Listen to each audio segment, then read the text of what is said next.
We're in the middle of a series, part 6, on why I am a Christian. If you're a first-time visitor, make sure you go by the welcome desk, pick up a gift bag at the close of the service. But I should maybe mention a little bit. People would come up to me frequently and ask questions about why I believe different things that I believed. And so I thought I would take kind of a personal series, answer the kind of questions that people would come up and ask. Of course, I was raised in a Christian home. I was raised in a Pentecostal pastor's home. But if I believe what I believe only because that's the way I was raised, that says nothing about the validity of the truth claims of my faith. It simply tells you something about my heredity and the environment in which I learned things. And you reach a certain age and a certain time where you start to think things through for yourself. And so as people would come up and say, what do you believe about this? And what do you say to people about that? I kind of made mental notes and said, one day I'm going to do a series of messages and just tell people why I am a Christian. And so it's highly personal. These are my convictions and why I hold them. And this is the 6th in the series. This morning, why I believe in a good God in a world full of evil and suffering. Why I believe in a good God in a world full of evil and suffering. You see, the title of this series is Why I Am a Christian. But a lot of people aren't Christians. Not everyone believes. In fact, there are many, many people who not only are unaware or don't care, there are a number of people who are quite active in their disbelief. They reject the idea of the Christian God and the teaching of the Scriptures, a good God and His love for this world, and they reject that flat out. Just as people state their reasons for faith, like I'm doing in this series, there are people who state their reasons for disbelief. And if you probe deeply enough into thoughtful people who reject the faith, about 8 times out of 10, you'll hear back something like this. How can you believe in a good, loving God? Watch the news. Look at the world around you. And so their disbelief is rooted in what's called the problem of evil, theodicy, the problem of evil in this world and how we explain it. And it's a compelling argument.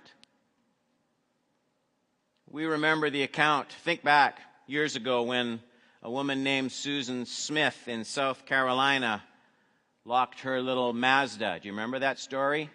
With the 2 babies strapped in the back seat and pushed it into the lake.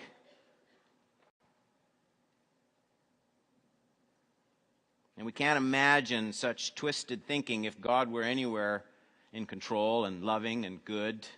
Sometimes the same evil comes not from the hand of wicked intent, but just from the weakness of human nature and the human condition. You remember in 1995, a professor in Kentucky dropped his wife off at work and then parked his car on a hot afternoon at the university, didn't leave the windows down, forgot that his 2 children were sleeping in the back seat. Came back at the end of the day, they had both suffocated in the intense heat. A good God, a good sovereign God, couldn't He have prevented that? Couldn't He have sent an angel or someone to bang on the window? How many believe He could have jogged that professor's memory somewhere in the middle of the afternoon? How many think He could have? Why didn't He?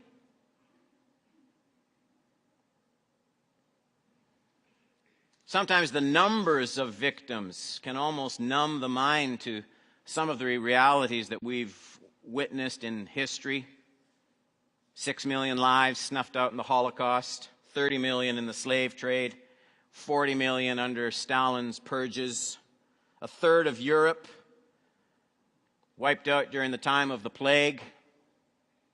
Where's God when that kind of stuff happens?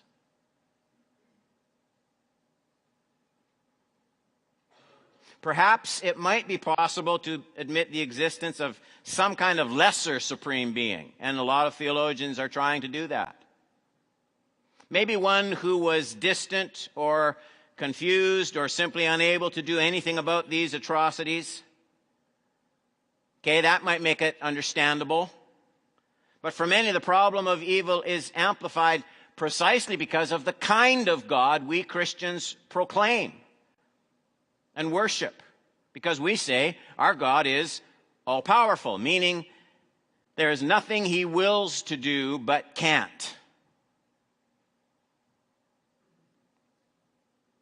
And we say he's all-loving,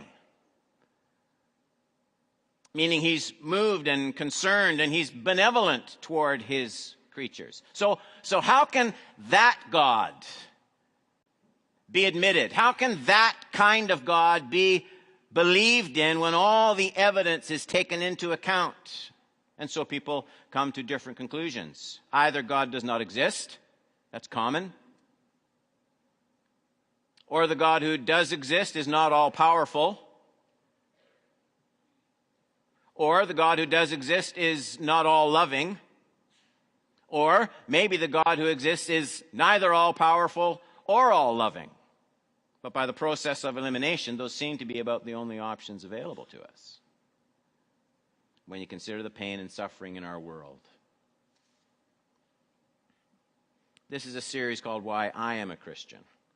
I'm not saying these are everyone's answers. I'm sure I can't answer all the questions people have about the problem of evil and suffering in this world.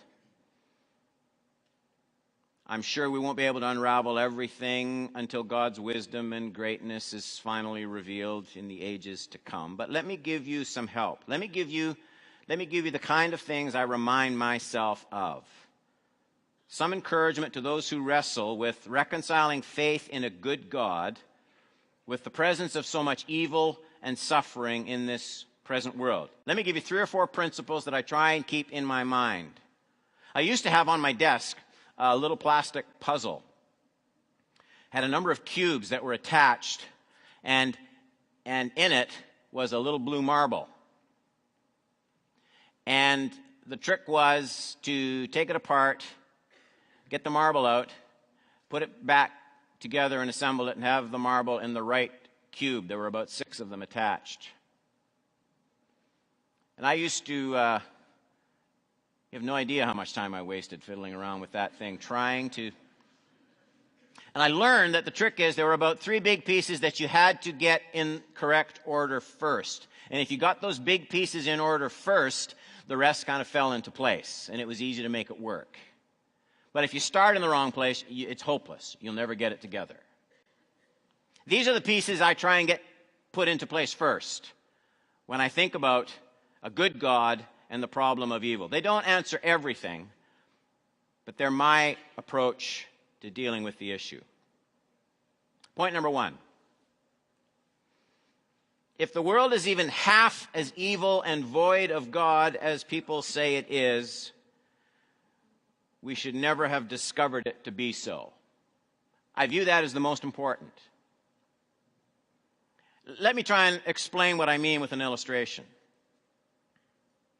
Imagine a man who has been blind from birth. Imagine a man who has never once seen the light of sun or moon, never seen a light bulb, never seen a candle, not ever, not even once, not for 1 second.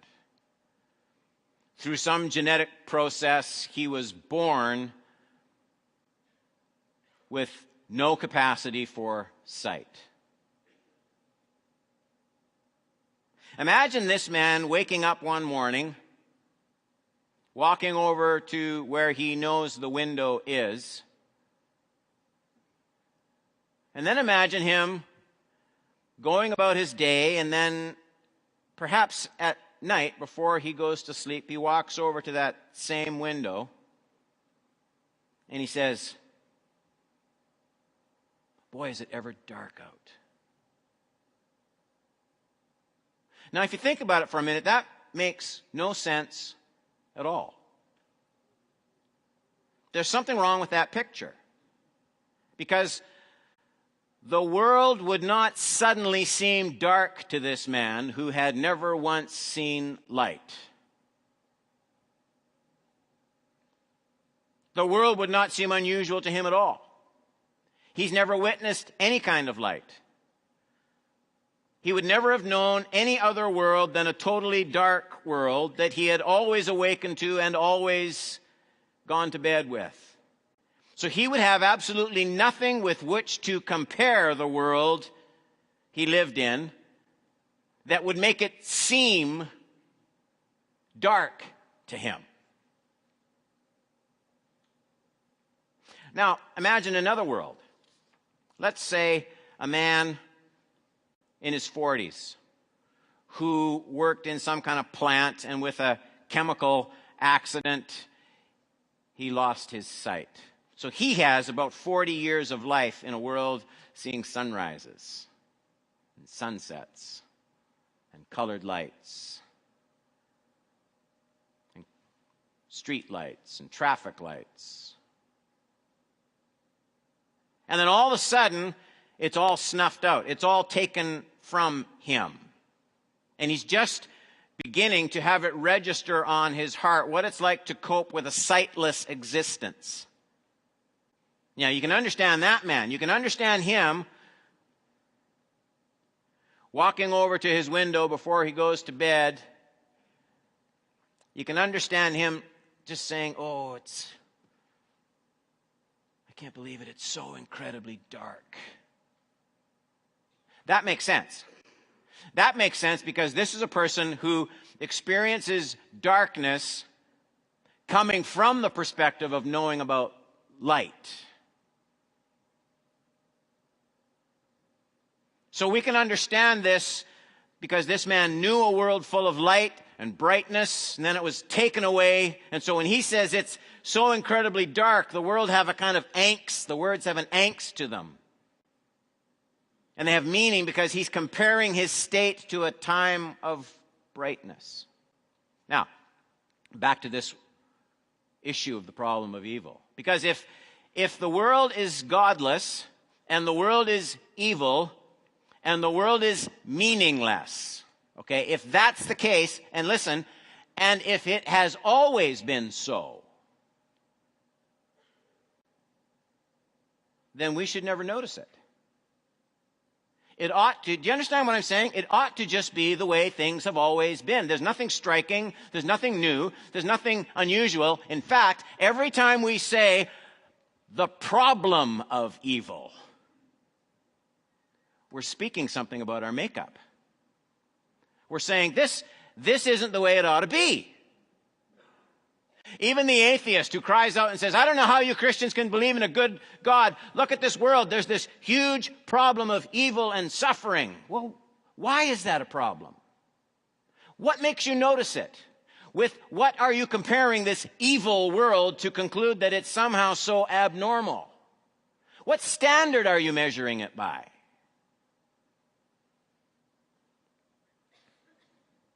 Something is evil because we compare it with what is or was good. Just as something is dark because we can compare it with something light. And in fact, that second illustration of the man who lost his sight and now notices the darkness of the world around him is very much alike to the biblical description of what has happened to this world. We call it the fall. Everyone, even people who don't profess faith, everyone notices the world is now out of joint somehow. We all sense something wrong. But we would never notice the evil or the suffering or the meaninglessness were it not for the distant, C.S. Lewis used to call it the distant memory of a good creation and a good creator. However fallen, however dark, however godless, we all carry around this memory. You could say we're almost haunted with the inner awareness of the image of this good God in our beings. We hunger for goodness. We long for goodness. We notice when it's absent. Why? Why? Where does that come from in a godless, meaningless, evil world? What is the source of that instinct in all of us? See, this is the reason we know this world to be in so many ways broken, dark, evil, needy, fallen. Pick your adjective. What I'm saying is, this doesn't answer everything. But I do think it's important to start our search off on the right foot. Yes, it's absolutely true that this world is out of sorts. We all feel it in our hearts. We feel that this world isn't normal. Bad things, very bad things, they seem to happen sometimes to seemingly innocent people. Only sin can explain it. This is not an explanation against the existence of a good God. This very argument, quite the contrary. If we hadn't been created in his holy image, if we hadn't, in the language of our illustration, had a history of brighter days and clearer sight, we would never be so shocked and horrified about how dark this world is. Point number 2. Much of the evil and suffering in this world stems directly from the kind of moral beings God decided to create. Again, let me expand that. We all know that many people decide to do wicked things. People kill, people steal, people rape, people lie, and in millions of different ways each day cause grief and misery to those around them. That happens all the time. Some people actually still think this is God's fault. I mean, if God is omnipotent, if he is all-powerful, why doesn't he stop a woman from pushing her Mazda into the river with 2 kids strapped in their seatbelts? If he can do absolutely anything, then why doesn't God just stop people from wronging others? And all of those questions cut to the heart of the matter. They all beg the same real question. And the real question is this: exactly what kind of world did God choose to create? Obviously, being God, he can create any kind of world he wants. He could have made a world where people could only choose to do morally good things. Wouldn't that have been great? How many people think that would be great?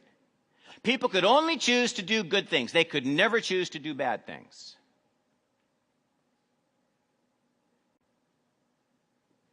He could have made a world in which people like you and people like me didn't respond to the world around them with the kind of moral freedom that we have. But apparently that's not the kind of world God wanted to make. He wanted to create, and he did create, a world populated by truly free, responsible, moral beings. He chose to create agents who could act, who could create, who could pick from among choices. He wanted to make a world in which people could lovingly choose to worship him and accept him and obey him. And that, of course, includes the risk that many people, maybe all the people, would choose not to love, not to obey, and not to serve their Creator. But there's one kind of world that even God couldn't create. Did you know that there are things that are impossible for an omnipotent God? There are. Lots of them. Lots of them. God can't create a square circle. God can't both exist and not exist at the same time. God can't create a world with no creatures and many creatures at the same time. In other words, what I'm saying is, even omnipotence doesn't include the ability to actualize contradictions. God can't make a world in which people are truly free and at the same time only allow them to make good moral choices. He can't do that. Those are contradictory conditions. They can't both exist. If God's going to make people truly free to love and to enter into relationship with him and to worship him, then he must also run the risk that they will not choose to do so. And hence, here we are. Here we are. We live in a world where much wickedness and pain and suffering are the direct result of people choosing to do bad things. And these decisions affect sometimes a few lives, sometimes hundreds of lives, and sometimes millions of lives. Actually, the Apostle Paul traces our world's tragic history back to this core moral issue. If you have your Bibles, look at Romans chapter 1. Romans 1, 28 to 32.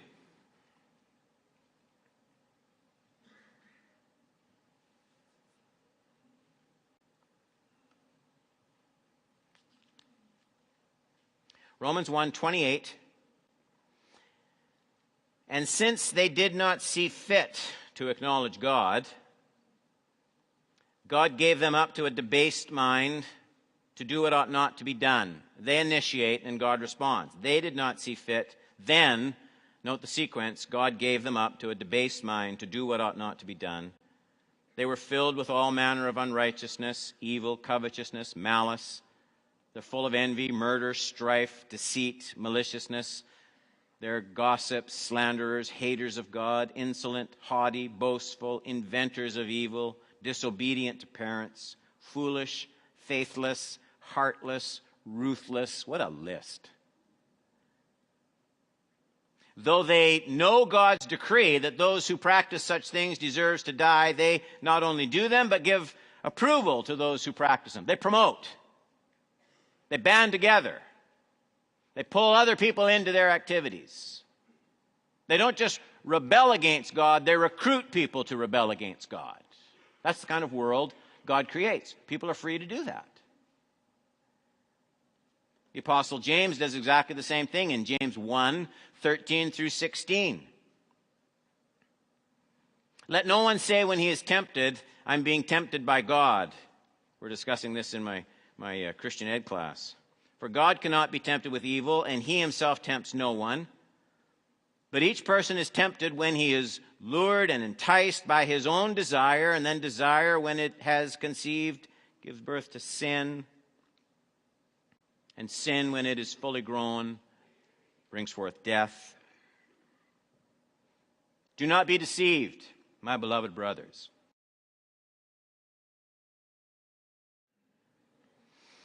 So if God's going to make people morally free, they have to have the capacity to make those kinds of choices.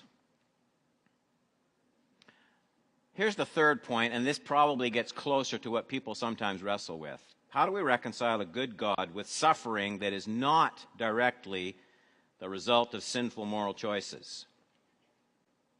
In other words, natural evil. We call it natural evil. It's the area that obviously cuts closest to our hearts. We have no problem, I guess, with a wicked man reaping pain from his actions. And we can even understand how the wicked actions of one person can have tragic consequences for others, given that God gives people that kind of freedom. But what are we going to say about babies that are born with congestive heart disease? What are we going to say about tornadoes and earthquakes and tsunamis? Diseases that kill so many. If God is in control, and if he's all-powerful, and if he's good, why do these kinds of things happen? Now, as we try and answer that question, please remember what we've already said about the kind of world God chose to create, because it relates to this as well. He chose to create a world in which people could freely choose to accept him and love him or not. And we know from the scriptures that because of the fall, the deepest inclinations of mankind have become thoroughly turned away from loving and turning to God. So by and large, people reject God. They don't honor him. The Romans 1 passage. Okay. What is God to do about this?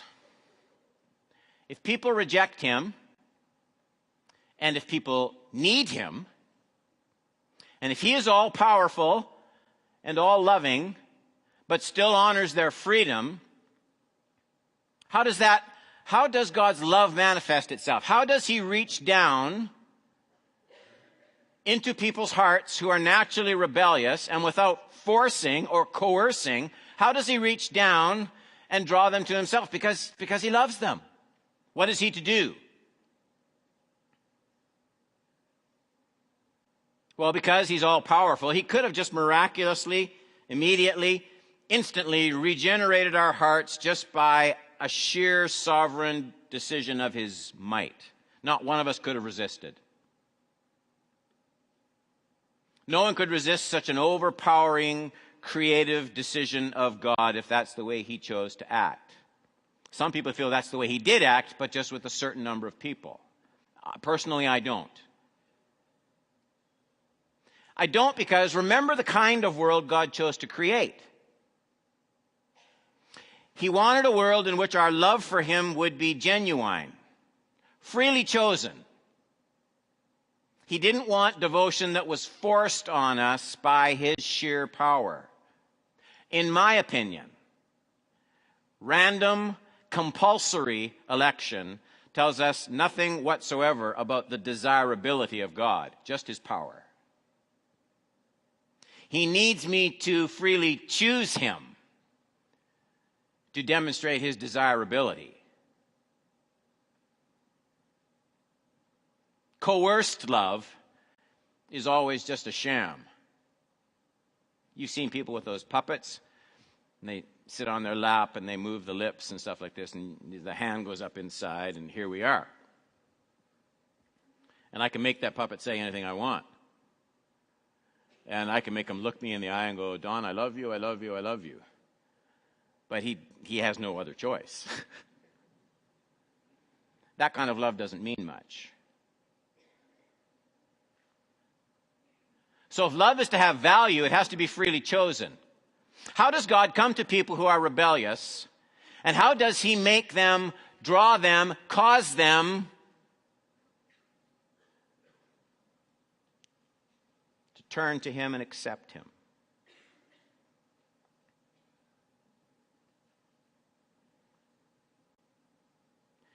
Here's what he does. Because he loves us,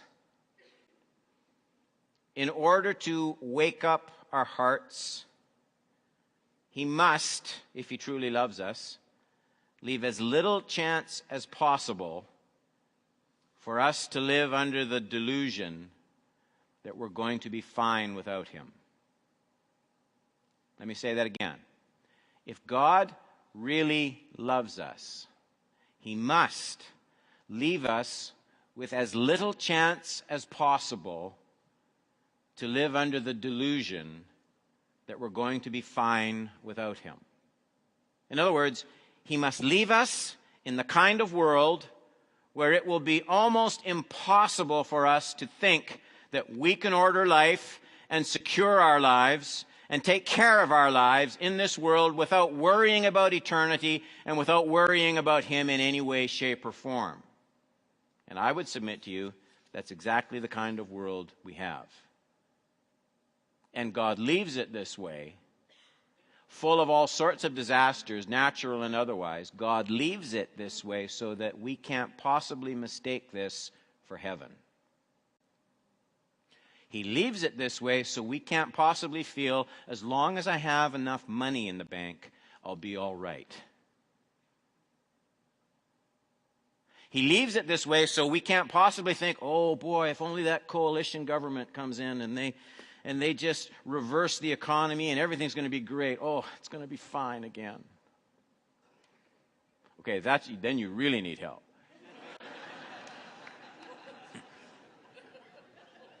I take that back. I didn't say that. Here's a better illustration.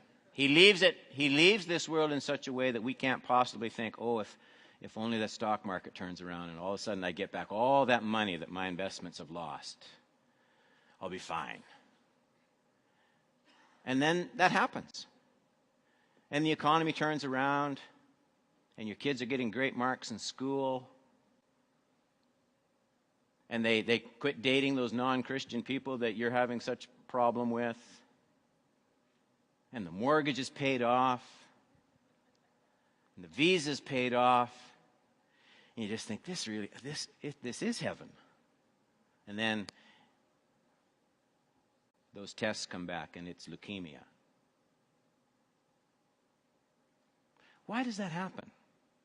Well, that happens because otherwise we'd be very inclined to think everything's great. I've got lots of money. I haven't lost my job. How does God leave us in a world where we can't possibly think, oh, Jesus, your grace, I'm this far from eternity every day I live. And I need your presence, and I need your help.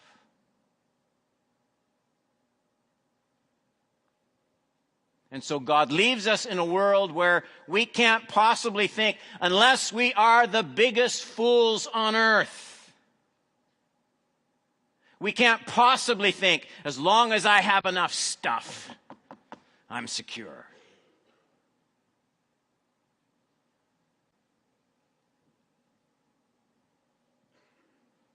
We know this world's a broken place. It's a world that even the most careless person would have a hard time mistaking for heaven. We know it's an unfair place. We know there's no safety for anyone in this kind of world apart from the eternal hope we are offered in Christ Jesus, God the Son. And that's why God leaves this world the way it is. It's the best schooling ground for eternity.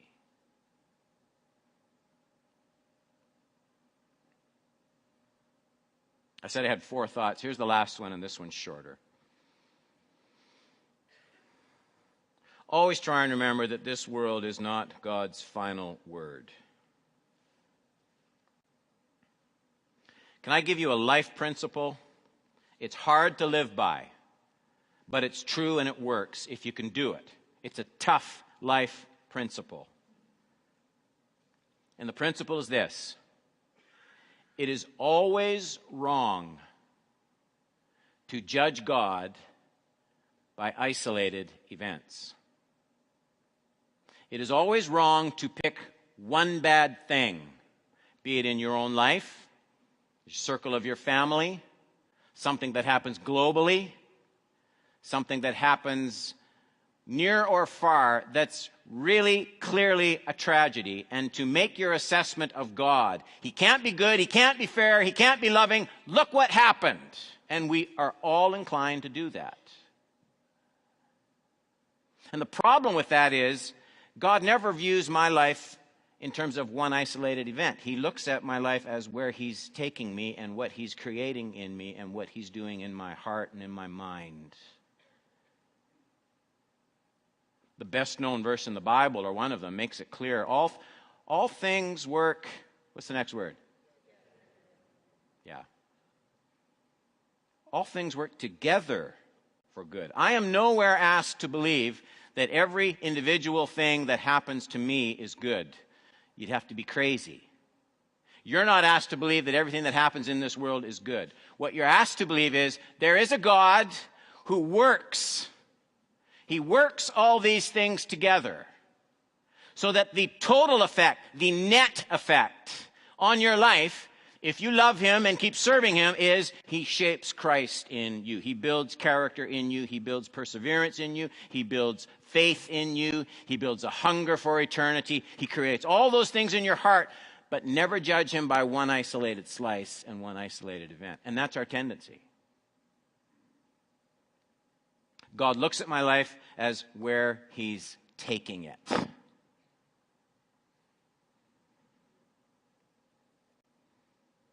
Just listen. And then I saw a new heaven and a new earth. For the first heaven and earth had passed away. The sea was no more. And I saw the holy city, New Jerusalem, coming down out of heaven from God, prepared as a bride adorned for her husband. And I heard a loud voice from the throne saying, Behold, the dwelling place of God is with man. He will dwell with them. They will be his people. And God himself will be with them as their God. He will wipe away every tear from their eyes. Death shall be no more. Neither shall be mourning, nor crying, nor pain anymore. For the former things have passed away. And he who was seated on the throne said, Behold, I'm making all things new. And he said, Write this down, for these words are trustworthy and they're true. And then the angel showed me a river of the water of life, bright as crystal, flowing from the throne of God and of the Lamb, through the middle of the street of the city. Also on either side of the river, a tree of life with its 12 kinds of fruit, yielding its fruit each month. No season of barrenness. The leaves of the tree were for the healing of the nations. No longer will there be anything accursed, but the throne of God and of the Lamb will be in it. And his servants will worship him. They will see his face. His name will be on their foreheads. Night will be no more. They will need no light or lamp or sun, for the Lord God will be their light, and they will reign forever and ever. And I would submit to you, not one person who stands around the throne on that day will say, You're not fair. Not one person. No one will doubt his goodness and his love and his sovereign mercy. Can I just suggest to you that whichever news broadcast you watch, and whenever you watch it, you have to be informed. But if you are in the habit of watching the news just before you go to bed, can I just suggest to you that after you watch the news, do go up to your bed, open up your Bible, read that, and then close your eyes and go to sleep. And everyone said,